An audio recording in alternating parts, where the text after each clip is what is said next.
Hi, everyone. This is America Adapts, the climate change podcast.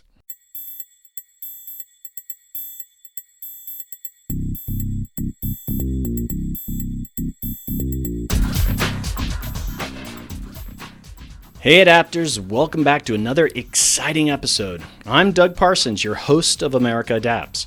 In this episode, I'm talking with Dr. Jesse Keenan from Harvard's Graduate School of Design. Jesse's going to talk about finance in the adaptation sector, and he's going to answer some questions from listeners on the state of adaptation, which I plan on having as a recurring segment on the podcast. Jesse digs into the big issues of adaptation and shares where he thinks we're going in the field. It's a rich, deep dive on adaptation, and you're going to learn a ton. Okay, some upcoming episodes. I'm interviewing Tribal Representative Kyle White from Michigan State University, and we're going to take a deep dive into indigenous adaptation work and proper ways to engage tribal communities. Also, former Cultural Resources Adaptation Coordinator with the National Park Service, Marcy Rockman, will talk about climate change and historic preservation. And I have a super duper exciting episode coming out very soon. It is a very unusual episode, and I know you're going to love it, so stay tuned for that. Okay, Adapters, let's join Jesse Keenan and learn about adaptation finance and the overall state of adaptation.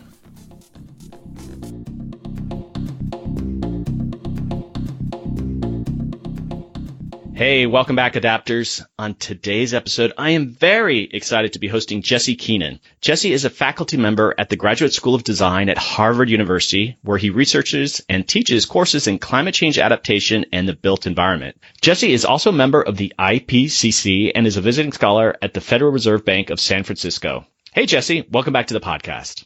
Hey, excited to be here, Doug. Thanks for having me.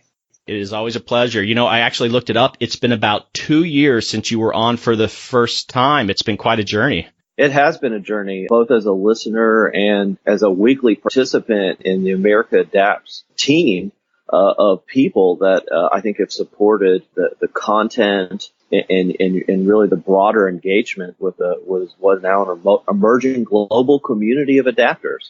Well, I would just like to say, when you first reached out, I think I was like 5 or 6 months into the podcast. And when I got your email, I'm like, oh my goodness, this Harvard professor is reaching out saying he's a regular listener. It was one of those moments I'm like, okay, I'm delivering something useful here. So I just want you to know that was one of the key moments in my head of there's value here. So thank you for that. Well, it was pure entertainment for me. A lot of really good people on there. Some people were totally full of it. Some people were just blowing my mind. It was a full spectrum. And I think that's just the nature of reality we all live in. It's kind of deciphering through that. And so I still think it serves that function today, and that's healthy for everybody. Okay, so I want to talk about two things today. You have a new book that you've written, and we're going to dig into that, and then hopefully we're going to pivot to a new segment, and I'm testing this out with you, and it's called The State of Adaptation with Jesse Keenan. And so I'm going to basically ask you, and we've already chatted a little bit about this, the big questions in this field, and the goal, if we really have some useful things to provide there, that you'll come back on, we won't wait 2 years, but you'll come back on a semi-regular basis, and we'll kind of revisit that topic. So hopefully we'll have some fun with that. Yeah, sounds great. I think it's a great opportunity just to give a little bit of reflection. If we think of adaptation as a process, it may be not an outcome. So we're all living in it and going through it. And as Ann Cosmo likes to say, we're adapting together. Oh, Anne.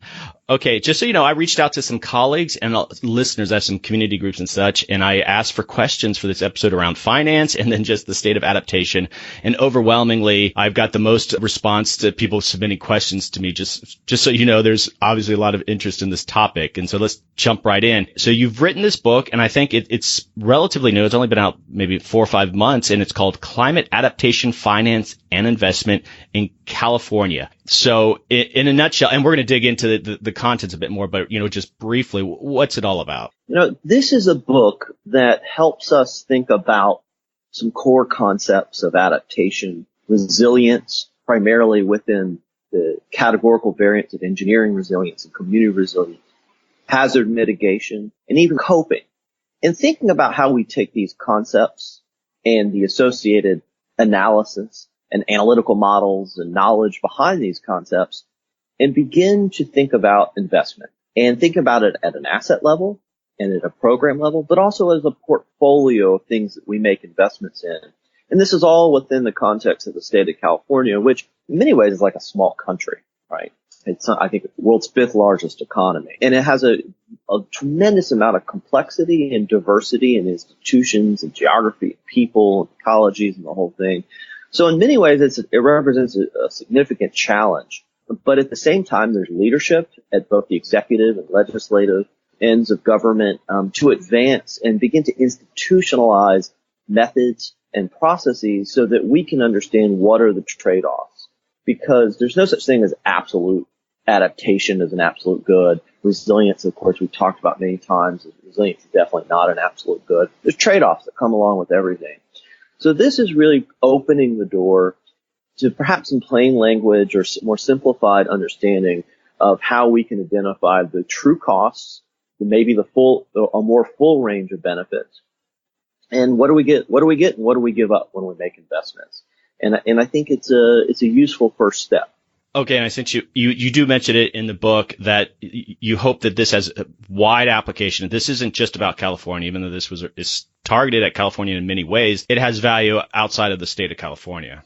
Yeah, I think that we use California as a test bed here, certainly with the support of various stakeholders, public, private, and civic. But really, this can be applied in any jurisdiction in the world. So you didn't write this just because you were interested in the topic? Was there some history behind you actually writing this book? There are certainly people within the state of California and their executive leadership that recognize that the necessity of adaptation and developing some guiding principles for state agencies, but also local government, county, and municipal governments.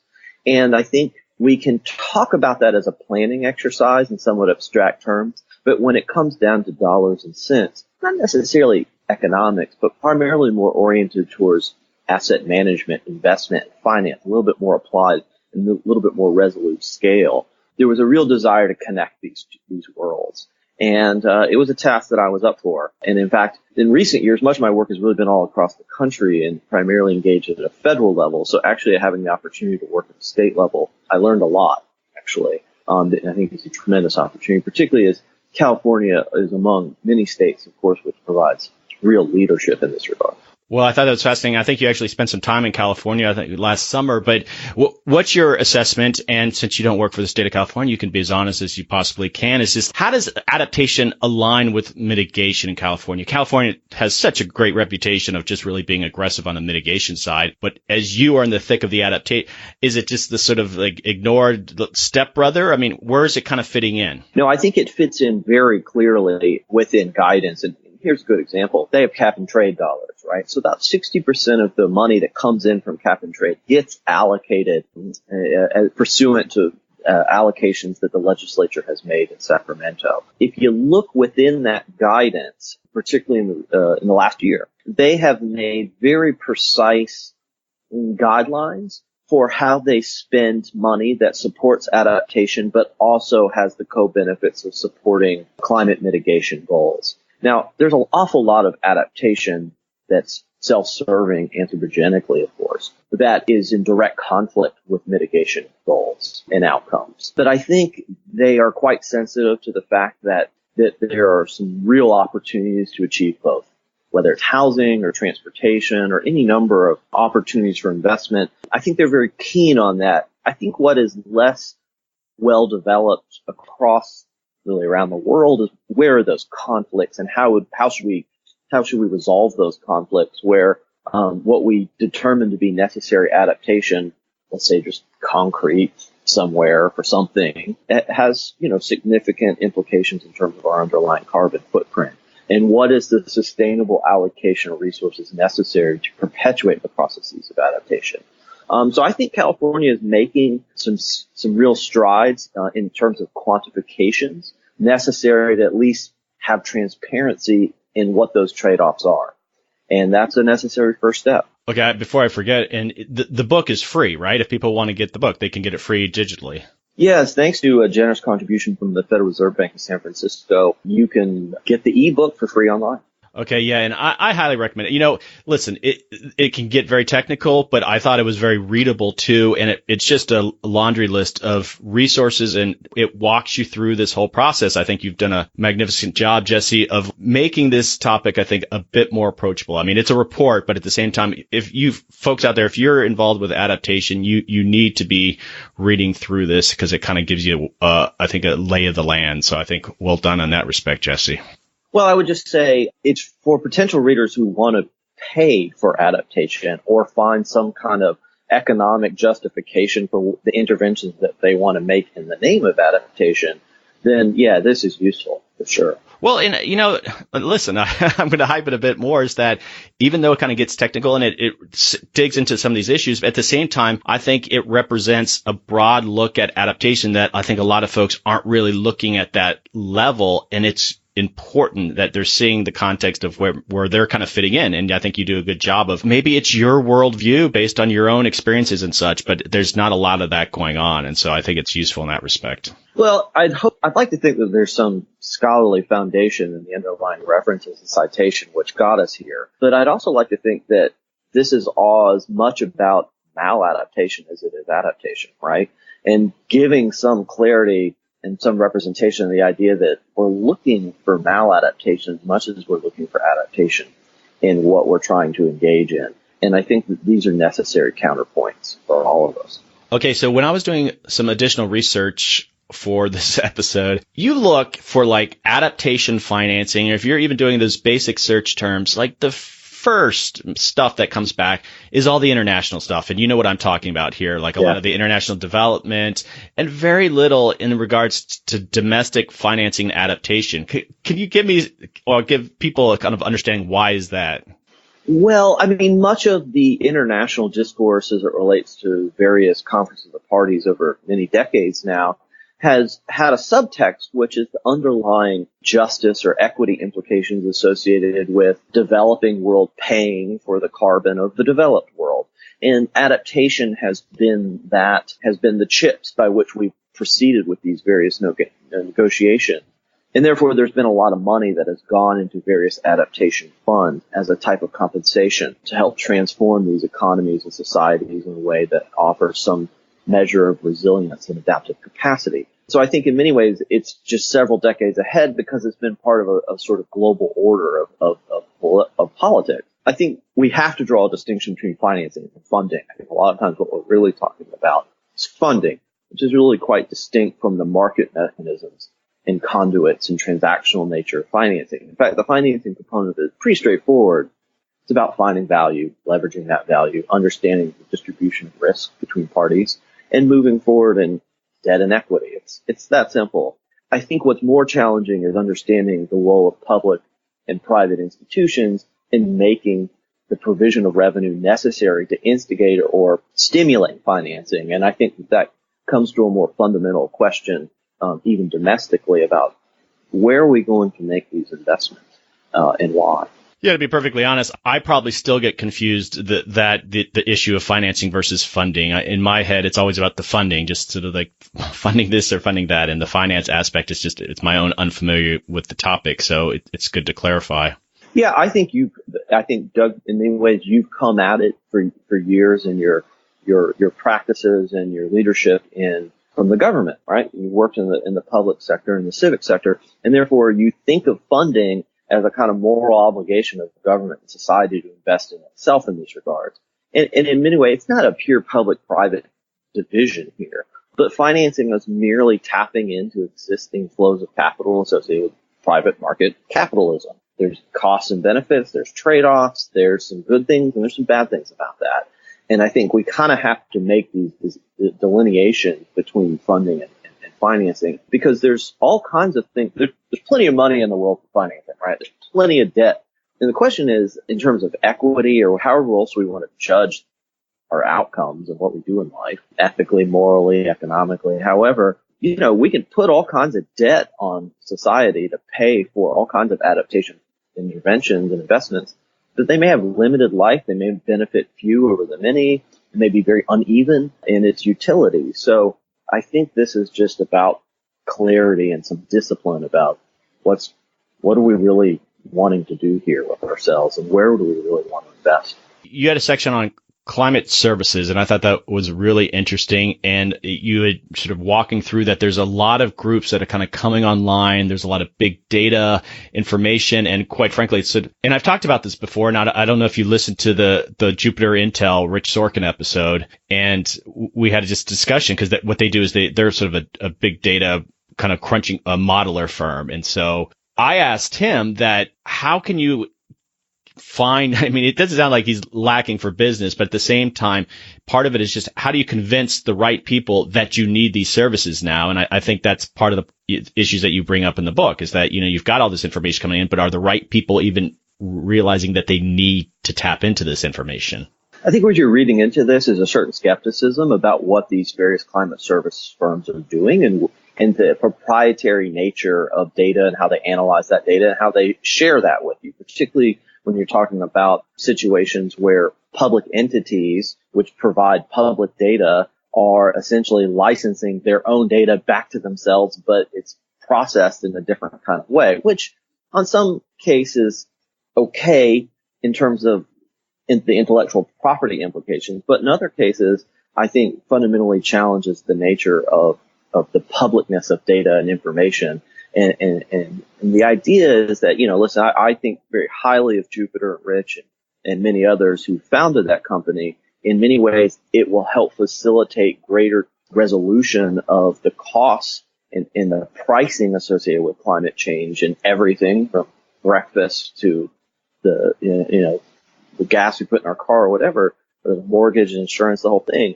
But at the end of the day, I think, and what I try to get at in that chapter is that we really need to be quite skeptical here because, listen, Silicon Valley is totally full of it. You think that there's some kind of liberal progressives in California that are driving good for, global good and climate change. They're not. They fund people who promote disinformation and climate change. They're engaged on a full spectrum of capitalist sectors with a mindset for making money. The public interest is not in their necessarily a component of anything other than their market share. So we need to be deeply skeptical about the aggregation of data, particularly publicly supported data and the public infrastructure behind that data, and the extent to which it's being sold and manipulated to our own detriment. And certainly it's not doing anything right now for promotion of collective engagement. And I'm no radical socialist. If anything, I'm a radical centrist about solving practical problems. But I think we need to come to terms with the nature and the parameters of intellectual property as we get better measurement science, as we get better hardware for collecting data and information to pick up the signal intelligence about not just the manifestations of climate change, but the manifestations of the first and second order impacts of climate change. And this is a conversation that state legislatures and the federal government needs to have. Who owns what, and how are we going to engage with that information? Because you know what? We know that, like all data science and analysis, there's all kinds of bias and preference that's built into that, into this kind of algorithmic view and parametric view of the world. So the question is, what agency are we going to have to control that in favor of collective action? Right now, Silicon Valley has completely corrupted itself in favor of the public good, in favor of their own market share. Wow. In relation to that, and I think a lot of this is you correcting my misperceptions of what I'm reading there, but I think of financing, and even in that chapter, talking about climate communications, and I look at adaptation, I still think we're just scratching the surface. The point of this podcast was just to create a little bit more awareness around the issue, and we have a long way to go, and you get to the point where people are comfortable investing in bonds and other types of finances. Can you finance major initiatives in climate communication? Was I sort of misreading that? To me, that seems like maybe one of the phases associated with what do we really want to finance in? And unless we get the public and maybe even kind of end users, even basic level of understanding, is it worth financing the communication? No, that's really interesting. What I think I was really getting at was the necessity to make some basic investments in an infrastructure of intelligence that's really bilateral, in the sense that we're reaching people, not just agencies and asset managers and those and accountants and actuarialists who, by the way, we need to set up more finite system of accounting so that we can really fully understand the full spectrum of what's at risk, what's conditionally at risk, and really the parameters of how we were making public investment. But we need to have greater connectivity in both as citizenry and among a broader set of constituents about the nature of climate change. And, maybe that just feeds into the kind of climate services, big data myth that there's some technological opportunity here. It also a bit feeds into the myth that somehow through greater data and information, we will have greater clarity about a solution. I think it works to the clarity and resolution of the problem, but not the solution. Because if we know anything, it's that the idea of consensus through data is not really a thing, right? Consensus is about face-to-face. It's about emotion. It's about human engagement. It's about leadership. It's about people taking risks. It's not about the kind of aggregation of data and information. It's two separate things. But I think fundamentally we need better and more transparent bilateralism in how we collect that information and how we communicate and disseminate objective analysis that people can use, whether they're buying a home and that home and that property has been flooded multiple times, or the future costs of buying a car with a carbon tax on their gasoline, what that really means to their household budget. Whatever these things are, I think we have much to do, and I think that supporting even journalism and climate journalism or objective outlets of climate information should be a part of that as a function of civic investment. Oh, yeah, I think that's what I'm trying to project onto what you're saying here is that, I was thinking, I'm looking back to like even World War II and, remember all this sort of propaganda that, I don't know if just the U.S. government, I don't know if the private sector got involved, but it's like around the purpose of the sort of shared sacrifice and we have to do this, this, and this. And are there finance needs to kind of do that around climate communications? Is that big a deal? We really need to not just piecemeal getting the public involved. And so, again, I think I was projecting a bit up, but I thought also there was an opportunity that kind of big money gets into the communication sphere. Listen, we have a long history of censorship in America that has worked in tandem with political communications that have mobilized and demobilized people around an awful lot. If we really wanted to mobilize public will and support for climate change in the United States, we could do that. You can question the methods, but there's no doubt that we have that capacity. It's a function of will. Yeah, and I know propaganda typically is associated with being negative, but at the same time, if it's going around a positive outcome, then maybe there's some value to it. So, listen, I have no problem with censorship. We have a long history of censorship. There's all kinds of things that we already censor.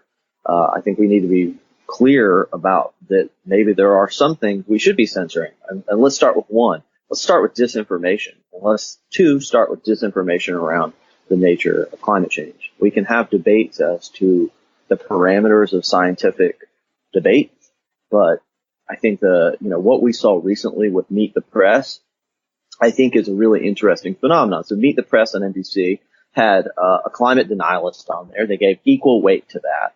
I reached out to the president of NBC and NBC News and I said, listen, BBC has very specific guidelines about journalism, about how you report climate change. And what you guys did is not in the advancement of truth, as is your ethical obligation as journalists. Maybe you should look at what the BBC and others have done to set guidelines for reporting in journalism. This isn't a function of censorship. This is a function of disciplined advancement of truth. And I think to their credit, they listened, and then we saw a really wonderful episode a couple of weeks ago on climate change. That was serious discussion about what's for debate. And I think that, whether it's censorship or disinformation, which we have to wrestle with between public and private obligations, the legalistic implications of that, or whether it's just greater discipline in our own lives about how we approach these subjects and the subjectivity of these subjects and debates it's all up for debate. And I think we need as much action in that realm as we need in investment or financing of material assets. On behalf of many people, thank you for doing that reach out. I think I remember December, Chuck Todd, he made a specific announcement that they'll no longer, I think, give space to the deniers. And so that was progress. Well, I think it's a little bit of progress. Again, people need to look at the BBC's journalistic guidelines related to climate change. I think we need best practices here. And I think we all need to get on board. And that's true for all the major networks and for people on look at YouTube. You go on YouTube, and I watch all kinds of content on YouTube relating to science, lectures, even stupid things for my own entertainment value. But you wouldn't believe how much misinformation, disinformation I get in my feed about climate change. It's unbelievable. They make money off that part of the system. You're engaged in it whether you like it or not. I think that's a huge moral failing of society and of Google to allow that to perpetuate. All right, I'm going to pivot a little bit here back to the book. You have a section in the book about social equity. I'm wondering if you could quickly kind of summarize that, and I, just have a few follow-up questions to that. I get frustrated sometimes that in conversations about social equity, we really don't have the analytical discipline that we need with social equity, right? Because there's we can start in one place. We can make a division between procedural justice and the nature of process and participation in the process. And then we can talk about distributive benefits or distributive equity, how we distribute limited resources to the benefit of those who have been marginalized or have been historically marginalized. And so what I offer in this book is an opportunity methodologically to think about the unequal benefits of investments in adaptation, how we can reweight our calculation of how people benefit, right? So you give $1 to a millionaire and you give $1 to a person who makes minimum wage. They have very unequal utility values, right? So I provide a very simple methodology about how we can reweight the value of our investment so that we can understand the consequences and let's say the positive externalities, if you will, of the implications of our investment. So it's a really kind of simple method to go forward to allow local governments and really anybody to think about, well, who benefits, who bears the cost, and what is the more precise benefit and amplified benefit to those of lesser means. That was fascinating that you actually had this formula approach to it. And again, in my, I think, naive hopefulness is that I wonder if adaptation really offers this once in a lifetime opportunity. And there's going to be winners and losers, but if we really want to tackle social, inequity, that if we do adaptation right, and those sort of the guidance that even you provide is that maybe we can kind of level the playing field that we've never really had a chance to do before, we've never been serious about. And if we do it in the framework of adaptation, we might get a little bit closer to that. And I don't know if that makes sense, but it's just that sort of naive hope.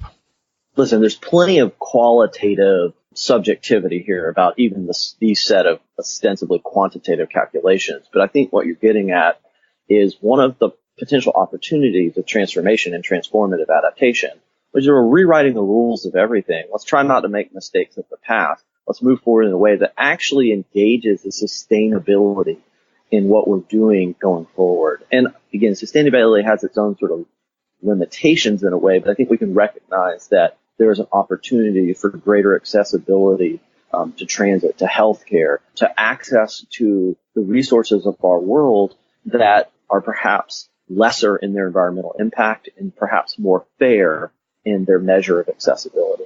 Okay, you said it much better than I did. Thank you. Again, so you talk about all sorts of funding sources, and the book could be an endless source of, you could do multiple podcasts on just the book itself, but I have my own interest in my own previous lives of being a Fed or nonprofit about funding sources for adaptation. In my own tiny little universe, I always look toward foundations. And you'd mentioned this a little bit, but could you talk a little bit about foundations? Are they significant sources of adaptation funding? Are they getting more into the space, or are they stepping back? I don't think we should rely on foundations for anything. Foundations have their own ambition to serve their own present value constituencies. They have to raise money. They have their own interests in terms of power and the like. They do great things, but we have to understand the limitations of that, right? We can't just rely in society on foundations to fill the vacuum of what government should be doing, right? But that being said, that healthy dose of skepticism, foundations can play a very important role in taking inordinate risks, that is, lose everything in their investment, that help stimulate the type of localized experiments that we need to see what works and what doesn't work. And I think in many ways that they have the opportunity to help make markets, help test prototypes, to help guide experimentation that very often is very difficult for local governments to do. For instance, I chair an advisor group that's really running something called Keeping Current in Miami, supported by a number of different foundations, including the Knight Foundation, the Rockefeller Foundation, And we just created a RFQ, request for qualifications. We have a real project that's funded by the city of Miami to develop a public space, a park that has resilience functionality, but also adaptive capacity that serves a community in a variety of different infrastructural and urban service contexts. And, it's a really risky idea to narrow the contract scope in a way that is requesting very sophisticated, highly experimental ideas from design service and engineering service providers. And, Foundations played a very important role in getting that going and moving the city forward in a way that probably would have taken them a couple of years to get to, if they would have ever. And I think they would have. I have a lot of faith in the leadership and administrative capacity in the city of Miami and the county. But it's a perfect example. It's just this moment of instigation. But if we think we can rely on philanthropy for much more than that, I think we're misunderstanding their role in society.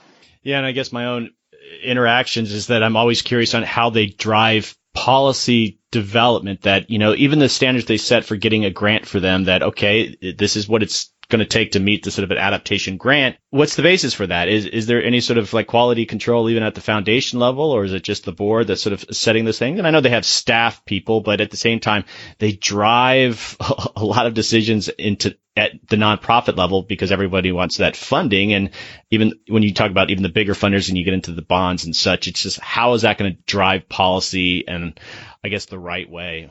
Yeah, it's hard to know. Certainly some dangerous implications in the sense that a disproportionate amount of foundations are driving policy development with limited, let's say, democratic input as to the nature of what those policies really are. I mean, sometimes it works, sometimes it doesn't, but we just need to have a healthy dose of skepticism about how that process works. And I think you've highlighted it exactly right. Adaptation is still this new emerging area. And as you talked about in this book, and I'm just curious if you're hearing anything in California, is that, do you think once big money in whatever form that takes, and you have a whole list of like potential big financiers, is that will it like drive innovation in adaptation, or will it sort of smother it because people want that kind of certainty around what they're getting? So the question is whether if government intervention could potentially smother private market innovation. Is that what you're getting at? Well, maybe it's I guess when people start investing in adaptation, that's a very simplified way of doing it. To meet the criteria to get that investment, they're going to have to meet criteria. And is that going to kind of stifle innovation in what is an emerging field? Yeah, that's really interesting. Well, first of all, people have always adapted. Businesses have always adapted. If you don't adapt to a change in market, you go out of business, right? So in the world of marketing and other business management academies, adaptation has a long-standing set of knowledge and practices. I think what we're really trying to advance is some guidance and discipline for where to start. I don't think it's a limitation. I don't think that guidance is binding actors and stakeholders in a way. It's just opening the door of where to start. But I do think your implications are a necessary critique going forward as this stuff becomes more precise and we begin to codify certain outcomes that we today think are good ideas, but in the future may not be such a good ideas. How do we build in adaptive management or the adaptive capacity of law itself to be able to incorporate best available science or new information as things change and become perhaps more clear. And I think it represents a real challenge. But I think what we're trying to do is just say, hey, here's a place to start. Here's some parameters. Here's a box to draw within. Draw outside the box if you want, but let's start somewhere. Are there any specific projects, and I guess even in California specifically, an adaptation finance project and that sort of meet some of the criteria that you even lay out in the book of like, okay, this is the process you go through. You had like a 4-step process. Are there any massive projects underway or completed in California?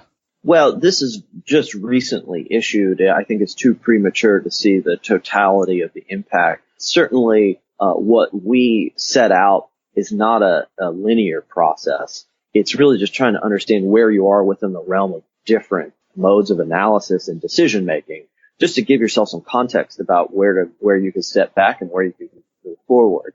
So again, we're not really trying to bound people within a kind of, you do this and then you do this and then you do that. We're really trying to help contextualize what you may be thinking about, maybe what you should be thinking about, and what you might have forgotten about altogether. But that being said, through various programs that we highlight in the book, there's all kinds of projects that are being advanced in the name of adaptation, all throughout the state that I think have reciprocally benefited, in fact, from the research of what it took over the amount of time it took to research and engage constituencies across the state of California to write this book with OPR from the governor's office. I think it definitely has a positive impact. One thing that comes to mind is the Ocean Protection Council in California, has this is just an example, has this wonderful program where they've helped finance the netting and the fishing equipment for the maritime industry, the fisheries rather, because they're catching different fish. The range shifting that's associated with different fisheries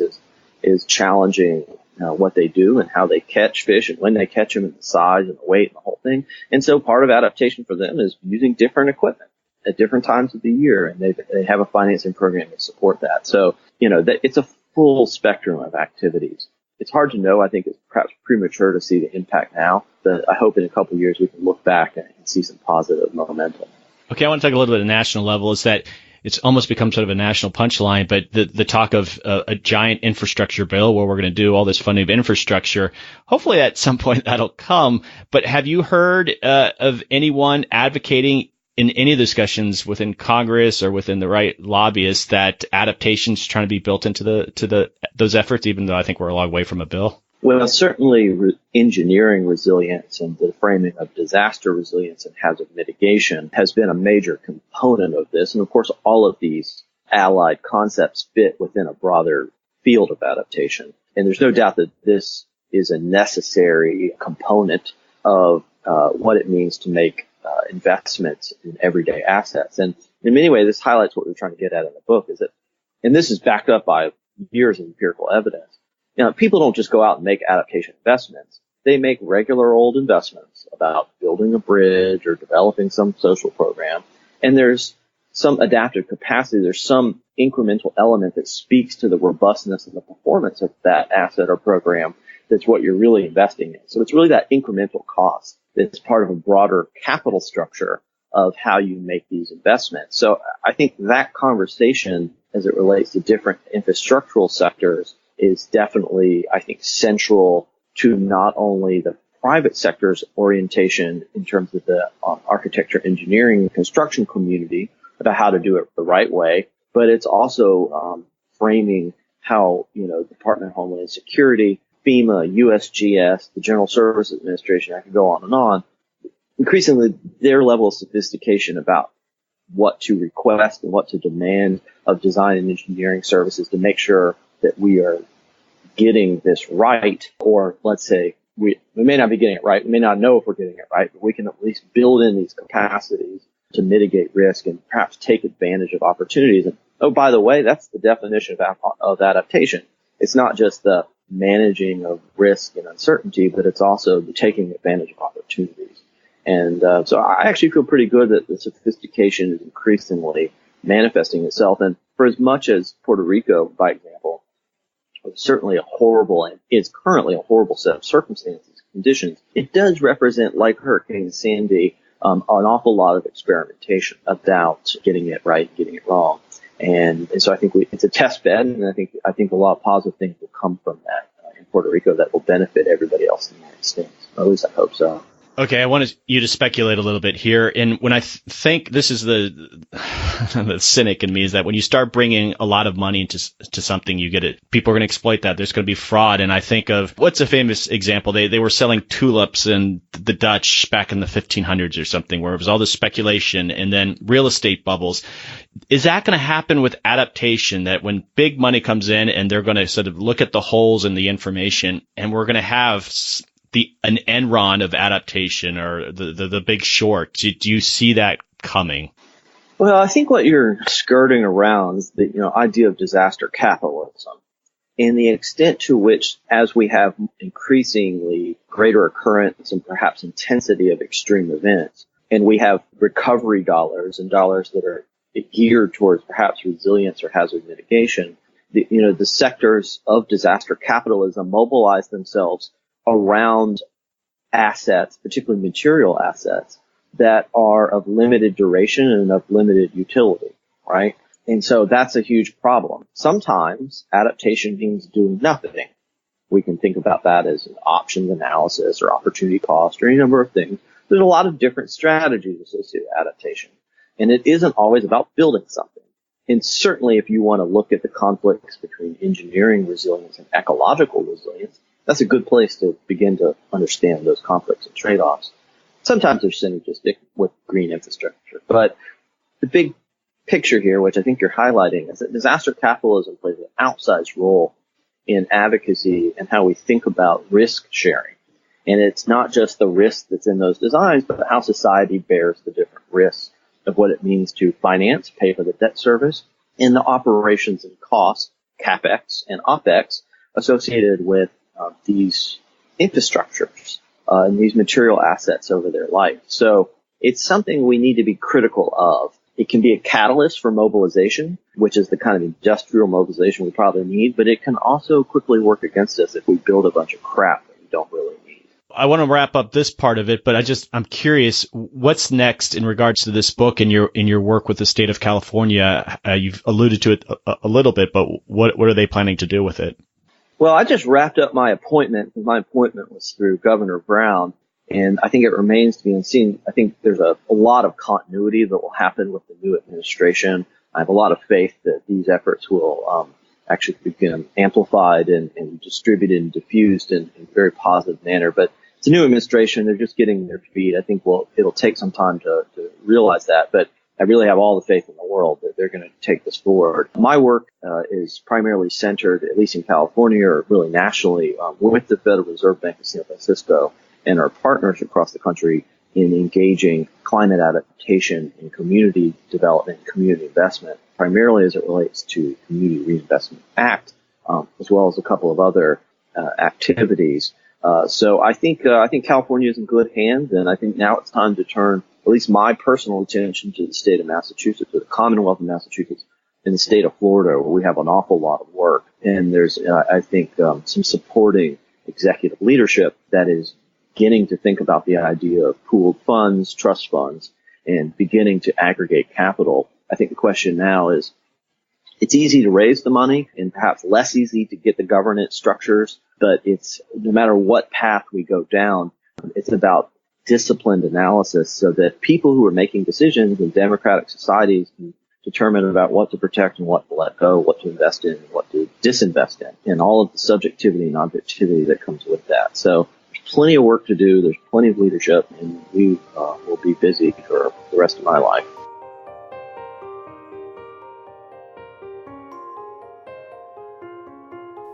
Okay, adapters, we'll get back to Jesse in a minute. Just a few updates.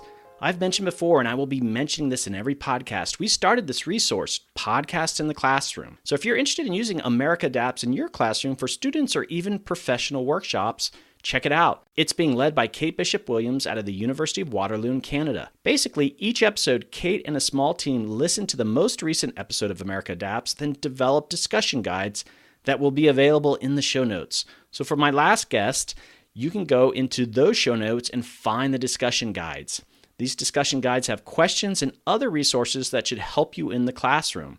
Of course, come up with your own questions. These are just questions to help guide you through those episodes. Also, quick thanks to Mitchell at Climate Monitor. Climate Monitor is a TV channel you can download on your smart TV. Just look it up. It's one of those apps. They are putting up some of my episodes on that station so you can watch America Adapts.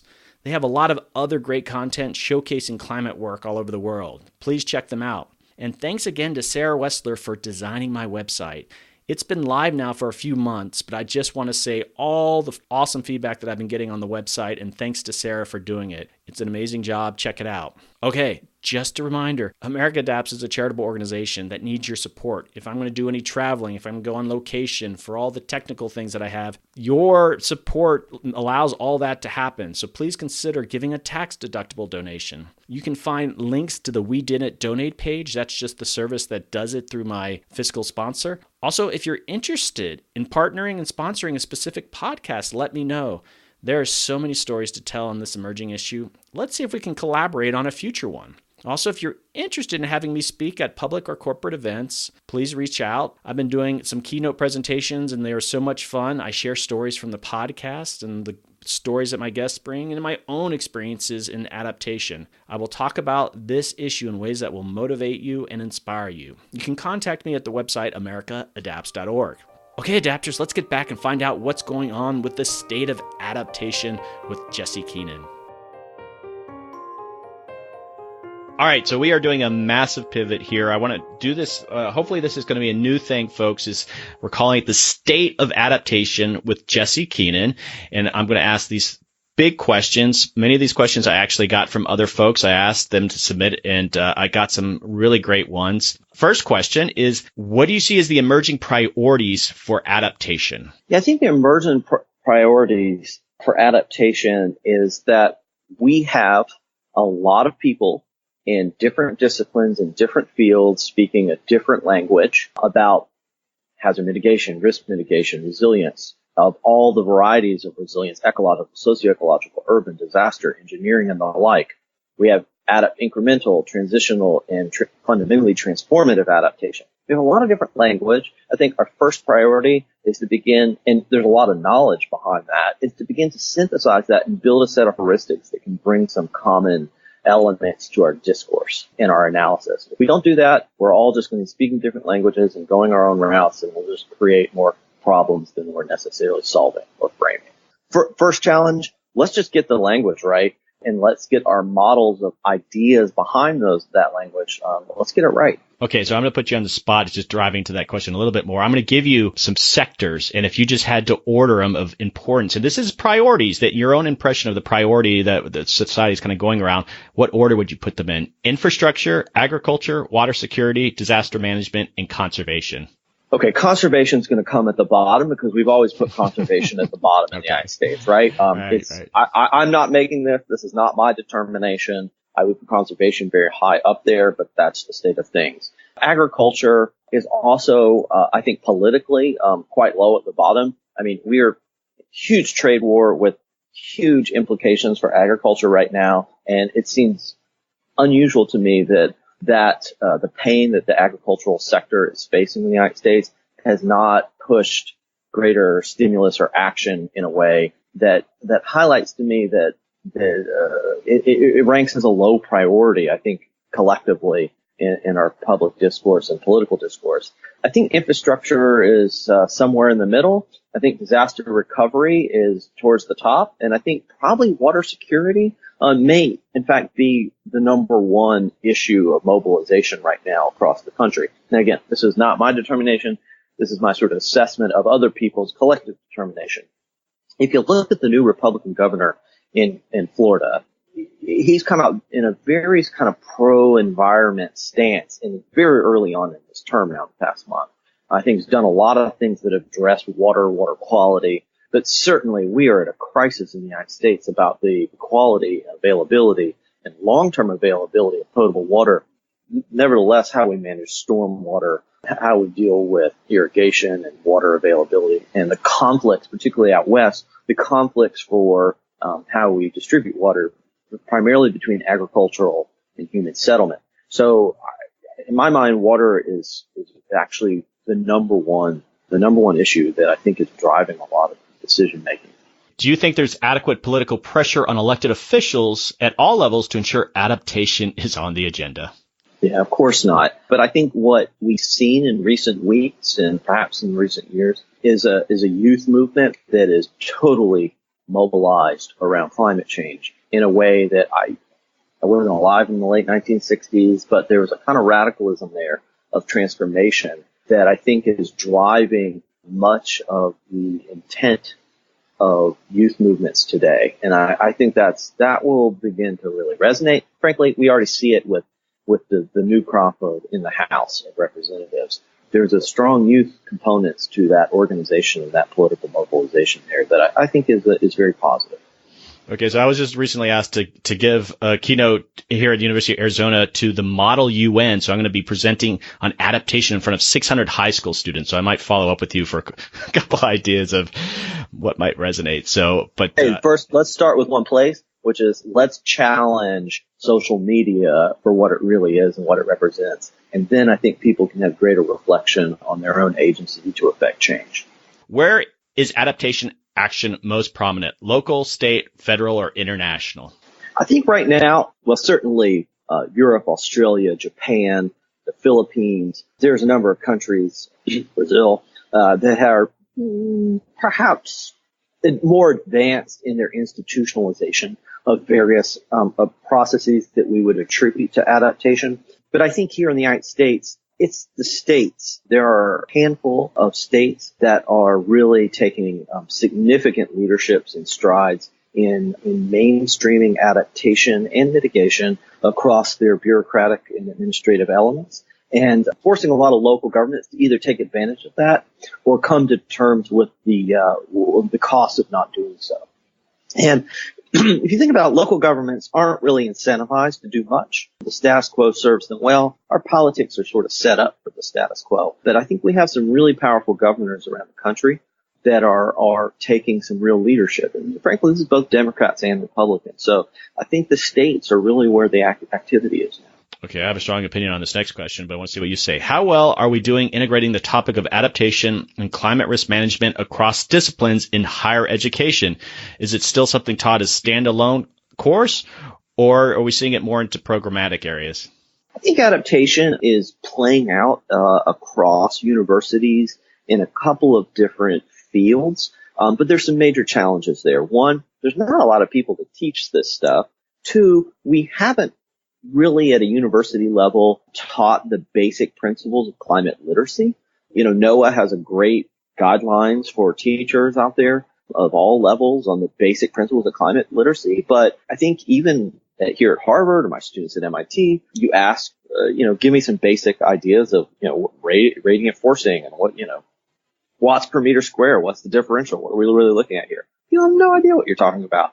So our literacy in climate change itself is really quite low. I start every class that I teach in this regard with teaching the basic fundamentals of the science of climate change, in the applied science associated with climate change, and adaptation science itself, paradigmatic science, if you will. But I think we need to come to terms with a general curriculum in the United States that all undergraduates should have some exposure to the principles of climate change, and then perhaps graduate programs and maybe even undergraduate programs can tease out the methodological and disciplinary basis for more resolute practices in these fields. I get that a lot from listeners that they're interested in pursuing an adaptation career in regards to sort of training or, going to university. There's just not a lot there for them. So it's sort of it's a makeshift at the moment. Well, I think adaptation is coming in a lot of different ways in terms of training and executive education and continuing education. That all plays a major role. The American Institute of Architects just rolled out a major series on resilience and adaptation. I should say both. Training for architects for continuing education and certification. It's amazing. It's a fantastic program. So, it isn't just about getting a college degree. It isn't just about college educated people. I think there's trades of all sorts and professions of all sorts that can benefit from this type of thinking and analysis. Okay, you might not even agree with the premise of this question, but how does adaptation avoid the missteps of sustainability or the sustainability movement, if you know what I mean? Yeah, I actually think it's a really good question because, there actually is a lot to learn as we institutionalize adaptation, codify it, proceduralize it, begin to kind of standardize how we think about it, for better or for worse. And there's actually a lot to be learned about the steps and missteps of sustainability in that regard. I don't think we're too far off in terms of the subjectivity and the goals that we seek. I think the real challenge for us, the major challenge in many ways, is not having maladaptation be part of that conversation. So if we just perpetuate adaptation as a kind of post-rationalization of whatever we do being good, and it's of course going to be a good outcome because it's adaptation, without understanding maladaptation, or at least analyzing it and providing it as a set of part of our discourse and our conversations and our analysis, then we're going to run the kind of greenwashing problem, right? It's going to become meaningless. So we have to provide meaning. And part of that meaning is conflict. Part of that meaning is synergy. And part of that meaning is transparency in what we're trying to get at. And I think sustainability had that challenge for a long time. I think it's something we have to come to terms with. Okay, so are climate change research organizations shifting to include adaptation in their funding models? And if they want to, how should they potentially be framing to get access to research funding? And I guess this is a question about, is there enough adaptation research going on? Yeah, it's interesting. I think in certain sectors, in coastal sector, in certain civil engineering, environmental engineering realm, in agriculture, there's some very strong, robust levels of funding to promote research. I think in other areas it's quite weak. Actually, a very strong area right now is public health as well. But, it's hard to say. I think one proposition that I would raise for people who may find themselves on the fringe, maybe in social sciences, for instance, is think about how they can become part of a team. Problems tend to be sort of unidimensional in their orientation.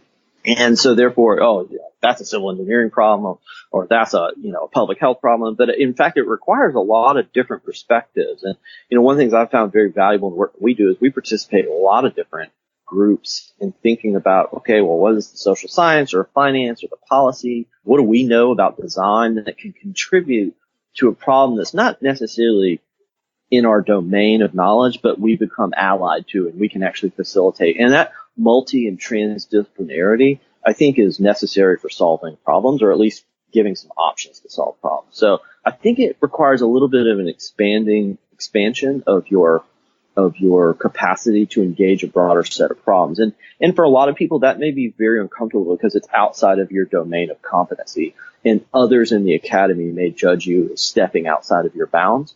But if you just followed the academy, you wouldn't even get into climate adaptation anyway. So once you're in this world, you have to come to terms with it. You're running the risk of the academy just isolating you anyway. I feel like this concept is not completely dead, but pretty much dying, is the notion that if you start focusing on adaptation, you've given up on mitigation. In your own kind of encounters with people, what are your thoughts on this notion? That, remember back in the day that adaptation used to be disparaged for feeling like you're giving up. Well, that was formally dismissed in Paris as a formal resolution of the illogical trade-off that was framed there. I think many people today, particularly in the public sector, still really push the idea of co-benefits or synergies between adaptation and mitigation. I fully support that ambition, but I would also support the idea that it's more complicated than we think, because it's really about netting out the implications of the conflict. So there's all kinds of adaptation that is going to really put a dent, or conversely create a greater carbon footprint, frankly. The question is over what time horizon and how long does that last, and are there residual benefits that may actually reduce externally the carbon footprint? A good example of that is urban density, right? So urban density is going to increase our carbon footprint in terms of a lot of different types of energy use and like, but it could in the long run reduce our carbon footprint in terms of a patternization if it offers greater access to mass transit, for instance.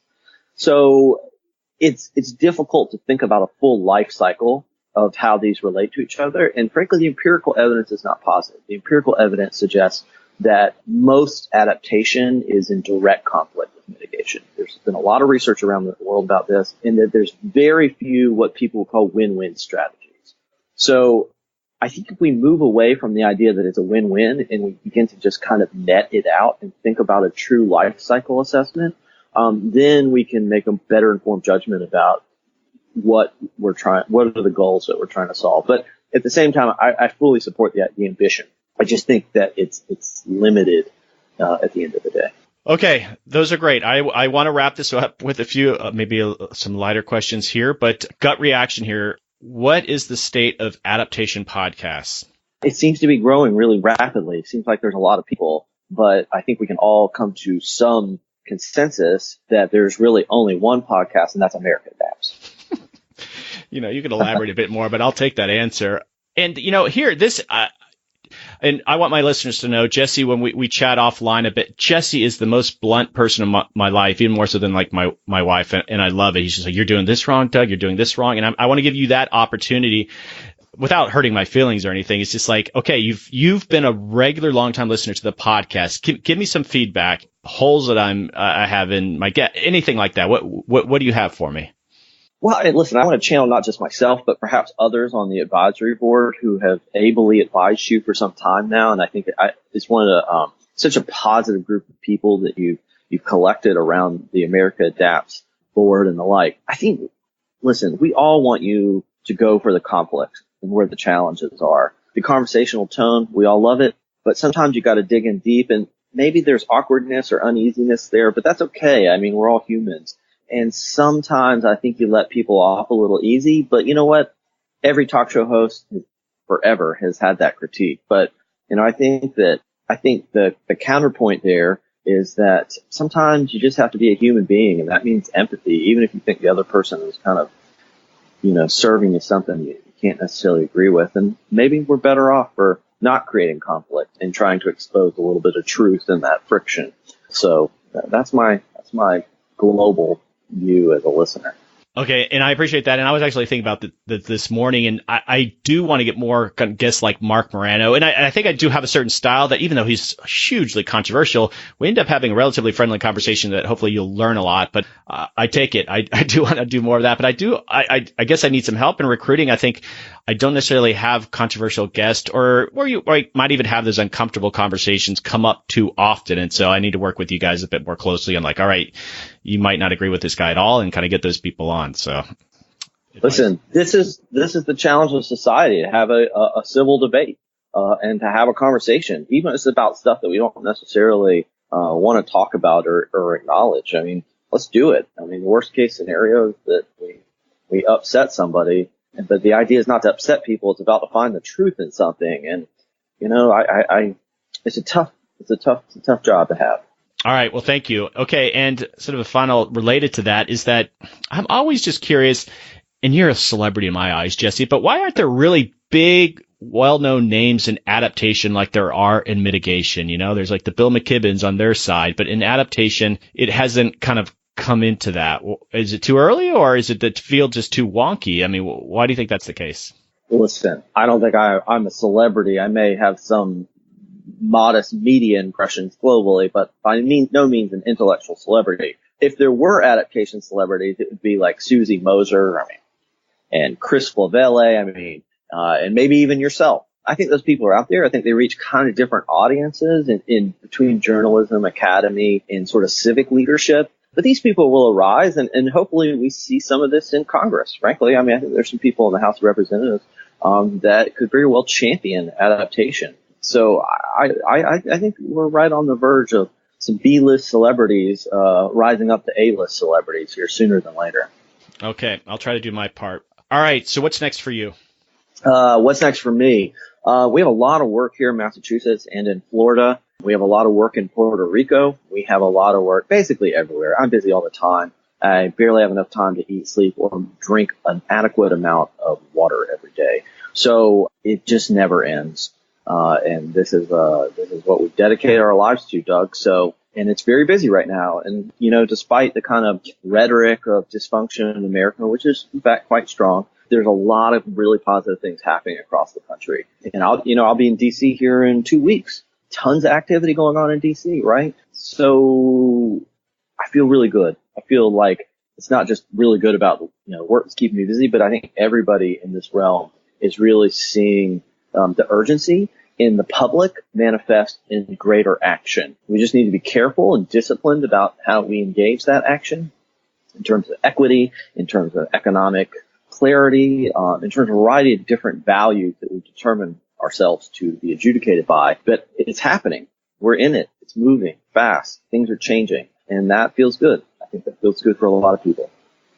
Well, I need to have like an advisory committee meeting here in Tucson. Get you all out here. That'd be good. Maybe work on that. So, listen, we need to have a convention where we get listeners to come from all around the world come get together. Let's have it out. Let's chat. And I think what we represent, and what you represent more precisely, is a community of people. We don't even understand really what we're talking about sometimes, but I think we all kind of have a certain ambition to find each other and be human beings. It's part of the nature of the anthropogenic age that we live in.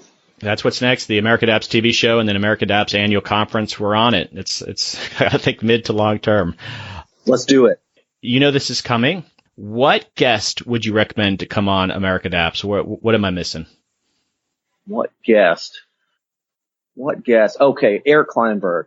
Just spent some time with him. Professor at NYU. He's a sociologist. He's a popular renown for his work. Less well known, perhaps, relative to his kind of popularity in other realms, is his work in climate change. And I think because he doesn't sort of consider himself as a climate change scholar or whatever, but he's also been sort of deeply involved in various activities, I think he's a really great third-party neutral observer. And I think his observations about the fundamental sociological implications about how we communicate and engage and organize around climate change and adaptation is really, he may not, I think I would disagree with him on a few sort of structural elements of like resilience and community resilience and things like that, but I think that's immaterial. I think what's more important is his objective view on society and how we think about climate change. I think he'd be actually a great guest. Okay. Yeah, you could put me in touch. So great suggestion. All right, final topic here before we wrap this up is like, what are the missing pieces for the Georgia Bulldogs to win a national title? Listen, we've got a big year ahead of us. So we need to, we've got some backs that we need to get up. It's basically, we have to rebuild, but we've got a great recruiting class. We've got a great coach. We have a lot of momentum. And, one thing that I can feel good about is that, at least we're not the University of Florida Gators. Oh. So, we have that. Oh man, I'm going to just edit the heck out of this. So now the Gators came on strong. No one thought they were going to do as well as they would. They're going to start going back to stomping the Bulldogs. So it is what it is. So Doug, in recent years, I think we have a leg up, on the record, but we'll see how it pans out in the future. But I'd also like to add that you are also a Georgia Bulldog in addition to being a Florida Gator. So you have a little bit of conflict of interest here. Don't remind me. I got a master's at GGA, loved it, but hated the football team. So there you go. They hate you, Doug. Okay, Jesse, always a pleasure talking with you, even if it's not on the podcast. But that was just a awesome episode, a lot of useful information there. But thanks again for coming on. Hey, listen, thanks for having me. Okay, adapters, that is a wrap.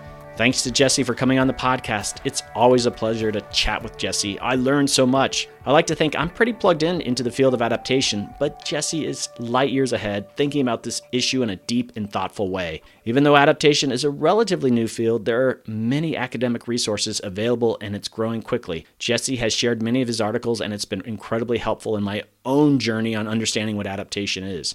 I highly recommend you dig around the work that he's doing if you want to truly understand this field. So check out Jesse's new book on adaptation finance in California. The links to that book are in the show notes. And finally, since this is my podcast and I get the last word, I'm going to say it here. The Gators are going to go on an unprecedented 10-season win streak against the Georgia Bulldogs.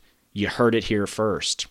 Okay, so final housekeeping. Don't forget to join the Facebook page and the Facebook community group. The group is private, but search for America Adapts and ask to join, and I'll approve you right away. It's a chance to hear insider info on the podcast and see what other listeners are sharing on the wall. We've had some cool conversations and some interesting links come up on that Facebook group. And on that note, I love hearing from you. I say it every time. Just say hi, or if you have an idea for a guest, let me know. And I'm doing this new Letters from Adapters where I read a letter and they share their own perspectives, and that's becoming really popular. I enjoy doing that. So reach out and send me a letter that I could potentially read on one of these episodes. I'm at americaadapts@gmail.com. Send me that email. Don't forget to check out the webpage, americaadapts.org, and don't forget to check out the show notes. Tons of resources in there, especially that link to the donate page. I know some of you who've been longtime listeners, you've just been itching to donate, just never got around to it. There it is, right there in the show notes. Check it out. Okay, adapters, keep up the great work. I'll see you next time.